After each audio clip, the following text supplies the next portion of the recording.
Consultation publique majeure sur l'accueil et l'inclusion des immigrants à Lillet. Un mois d'opération intensive contre l'alcool et la drogue au volant, 702 arrestations. Face à la crise du logement, un comité régional se mobilise dans Montmagny-Lillet.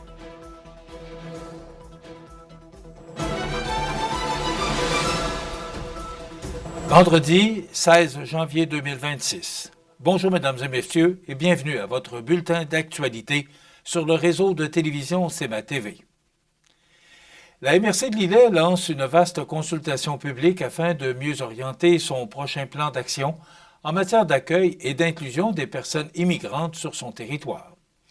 Cette démarche s'inscrit dans une volonté affirmée de renforcer la cohésion sociale et de favoriser un milieu de vie ouvert, inclusif et attractif pour toutes les communautés. La consultation vise à recueillir des données précises sur les enjeux, les défis et les besoins liés à l'immigration dans la région. Pour ce faire, la MRC invite un large éventail d'acteurs à participer, notamment les municipalités, les entreprises, les organismes du milieu, ainsi que la population, qu'elle soit immigrante ou non. Dans un premier temps, 3 sondages en ligne distincts ont été mis en place, chacun adapté aux réalités des groupes ciblés. Ces questionnaires permettront de mieux cerner les perceptions, les attentes et les priorités de chacun. La période de collecte des réponses se poursuivra jusqu'au 11 février prochain. Au-delà de ces sondages, d'autres activités de participation citoyenne viendront bonifier la démarche. Des rencontres individuelles ainsi qu'une journée de consultation ouverte à l'ensemble de la population sont prévues afin de favoriser les échanges directs et approfondir les réflexions amorcées. La MRC de Lillet rappelle qu'elle s'est déjà dotée d'une politique d'accueil et d'inclusion, témoignant de son engagement envers la diversité et le vivre ensemble. Elle collabore également étroitement avec le ministère de l'Immigration, de la Francisation et de l'intégration afin de soutenir le développement régional en matière d'immigration. Cette consultation est rendue possible grâce au soutien financier accordé dans le cadre du programme d'appui aux collectivités. Les services de police du Québec, en collaboration avec les contrôleurs routiers de la Société de l'assurance automobile du Québec, ont dévoilé le bilan de l'opération nationale concertée Alcool, drogue, tenue du 4 décembre 2025 au 4 janvier 2026. Cette vaste opération visait à lutter contre la conduite avec les capacités affaiblies, particulièrement durant la période des fêtes, reconnue comme plus à risque sur le réseau routier.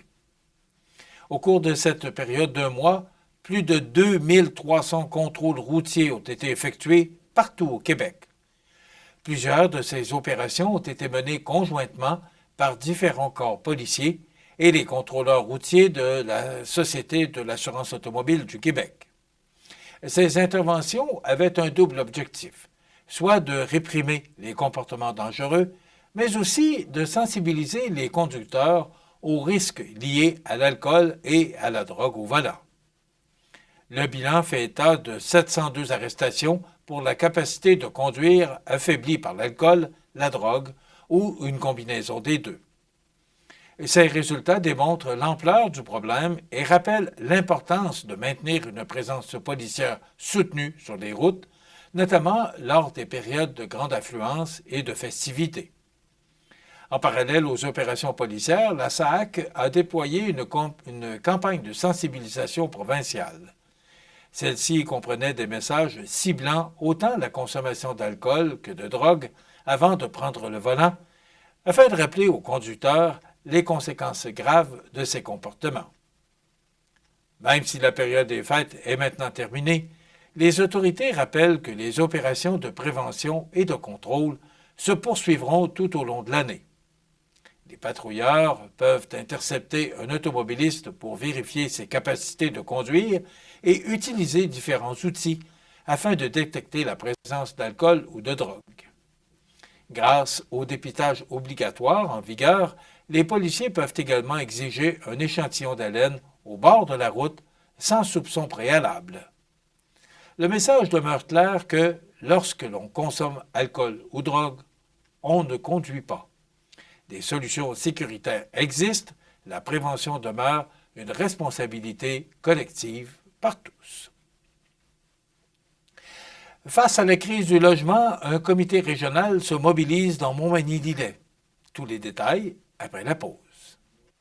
C'est à travers le respect et le besoin de faire plus pour les familles en deuil et l'expérience qui s'est transmise de père en fils que la Maison funéraire Laurent Normand a su au fil du temps se bâtir une réputation de confiance. La Maison funéraire Laurent Normand a... Laissez-nous vous accompagner. Le restaurant Pizzeria Porto Bellissimo, un incontournable à Saint-Jean-Port-Joli. Pizza débordante de garnitures, menus variés et abordables. Délicieux desserts avec des produits de grande qualité des gâteries de l'Ami. Porto Bellissimo et les gâteries de l'Ami, route de l'église à Saint-Jean-Port-Joli. Vous regardez CEMA TV, le réseau de l'information sur la Côte-du-Sud. La CDC, ici Montmagny-Lillet, annonce la création du comité logement Montmagny-Lillet, une nouvelle instance issue de la mise sur pied d'un comité de crise sociale réunissant plusieurs organismes communautaires du territoire. Cette mobilisation régionale découle de nombreux cris d'alarme lancés par la population face à la pénurie de logements, à la hausse marquée des loyers et à l'insécurité résidentielle qui touche un nombre croissant de ménages.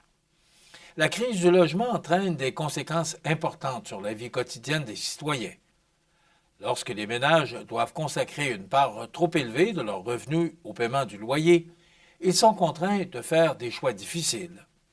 Ces réalités se traduisent notamment par une réduction des dépenses en alimentation saine, en loisirs et en activités familiales, ce qui contribue à un ralentissement économique local. À plus long terme, ces pressions financières ont également des impacts sur la santé des familles et sur la réussite scolaire des enfants. Le comité logement Montmagny-Lillet regroupe des organismes communautaires, des citoyens ainsi que des partenaires spécialisés en défense de droits. Son objectif est de mieux documenter les enjeux liés au logement, d'orienter les personnes vivant des situations difficiles et de porter des actions collectives afin d'améliorer les conditions d'habitation sur le territoire. Le comité bénéficie de l'accompagnement du regroupement des comités logements et associations de locataires du Québec. Les responsables tiennent à préciser que les organismes et les personnes impliquées ne sont pas des avocats. Leur rôle consiste plutôt à informer, soutenir et orienter les citoyens aux prises avec des problématiques de logement partout dans la région concernée actuellement. Lors de la campagne électorale de 2018, le gouvernement de la coalition Avenir Québec avait fait de l'éducation une priorité absolue, promettant de corriger des années de sous-investissement. Près de 8 ans plus tard, l'heure n'est plus aux annonces de dépenses, mais plutôt aux compressions budgétaires. Une situation qui soulève de vives inquiétudes dans le réseau scolaire québécois. Dans une analyse rendue publique jeudi, l'Institut du Québec dresse un portrait contrasté de l'évolution des finances en éducation. Le constat est clair puisque, depuis l'arrivée au pouvoir de la CAQ, les investissements ont été massifs, atteignant même des niveaux records. Entre 2018 et 2024, les dépenses en éducation ont bondi de 57 %. Cette hausse s'explique, en partie, par une augmentation de 10 % du nombre d'élèves, mais surtout par une bonification importante des services offerts, les dépenses par élève ayant augmenté de 43 %. Selon la présidente directrice générale de l'Institut du Québec, Emma Braham, ces investissements ne faisaient pourtant pas suite à un sous-financement aussi marqué qu'on le laissait entendre en 2018. À cette époque, le Québec dépensait légèrement moins par élève que la moyenne canadienne. Aujourd'hui, la province dépense toutefois 23 % de plus par élève que la moyenne nationale, creusant un écart important avec le reste du pays. L'analyse révèle également que cette croissance des dépenses ne s'est pas faite de façon uniforme. Après plusieurs années d'augmentation d'environ 5 % par année, les dépenses ont connu une hausse marquée de près de 15 % en 2024. Cette poussée est directement liée aux hausses salariales et à l'embauche d'aides à la classe prévues dans les conventions collectives récemment renouvelées. Le recrutement de personnel a d'ailleurs été massif. En 6 ans, le nombre d'aides à la classe a presque triplé. Le réseau compte maintenant 27 000 enseignants de plus, soit une hausse de 22 % ainsi que 1 900 professionnels supplémentaires, notamment des orthophonistes, des psychologues et des psychoéducateurs. En 2024, le Québec comptait 122 éducateurs pour 1 000 élèves comparativement à une moyenne canadienne de 82. Malgré ces effectifs en croissance, plusieurs enjeux persistent. Le manque de données empêche d'évaluer si ces embauches répondent réellement aux besoins. Plus préoccupant encore, près de 25 % des enseignants ne sont pas légalement qualifiés et près de la moitié occupent un emploi précaire, ce qui soulève des questions sur la qualité des services. Du côté de la réussite scolaire, les progrès demeurent modestes. En 2024, 65 % des élèves du secteur public ont obtenu leur diplôme d'études secondaires en 5 ans, à peine mieux qu'en 2018. Le taux de diplomation des garçons, bien qu'en hausse, reste nettement inférieur à celui des filles. Paradoxalement, le Québec continue de bien performer à l'international, se classant au 5e rang mondial au test PISA de 2022, programme international pour le suivi des acquis des élèves.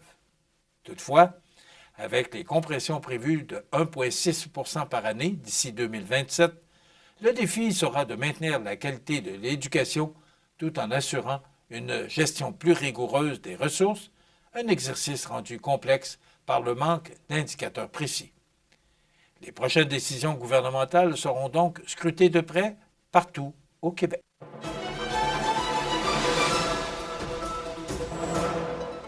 Au sport, fin de semaine chargée dans les ligues de hockey régionales. D'abord, dans la Ligue de hockey junior 3A, l'Everest retrouvera la glace ce samedi 17 janvier, alors qu'il disputera son match à Rivière-du-Loup au Centre Premier Tech dès 19h30. Pour les abonnés de saison, ils seront invités à se présenter au Centre Premier Tech avec le billet de leur livret du match initialement prévu le 13 février. Dimanche après-midi, à 14h, l'Everest sera à Montmagny pour y affronter les Cobras de Terrebonne. Du côté de la Ligue de hockey Côte-du-Sud, un calendrier de 4 rencontres sera présenté ce week-end. 2 de ceux-ci auront lieu ce vendredi 16 janvier à 20h30, alors que Sainte-Marie sera à Saint-Jean-Port-Joli et Lotbinière visitera les Hunters à Saint-Prosper. Le lendemain, samedi, nous aurons droit à un autre affrontement 100% belge-chassois, alors que Saint-Charles visitera Saint-Damien à 19h30 et les mercenaires de Lotbinière se rendront à Montmagny pour se mesurer au décor Mercier, match qui débutera à 20h30. Dans la Ligue de hockey junior 2A, le Caron Industrie sera du côté de Charlevoix pour le tournoi provincial de hockey jeunesse de Clermont. Enfin, dans la Ligue de hockey olympique de Montmagny, l'action reprendra ce vendredi soir à l'Aréna de Montmagny, alors qu'à 20h30, le restaurant La Rive visitera le pavage Jéricho et à 22h, le groupe MG fera face au hockey pneu. À noter que la Ligue de hockey olympique prendra une pause de 2 semaines et reviendra en force le 8 février prochain.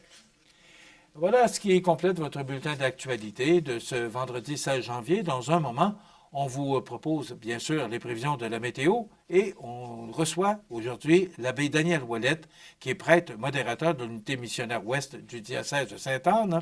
Et Mathieu Rivet, député de Côte-Sud, sera aussi notre invité. Alors qu'entre les deux, on visitera le bijoutier Carl Poulin et on fera des découvertes d'Audrey Saint-Pierre. Voilà, c'est le menu qu'on vous propose ce vendredi 16 janvier. Je vous souhaite donc une excellente émission à notre antenne.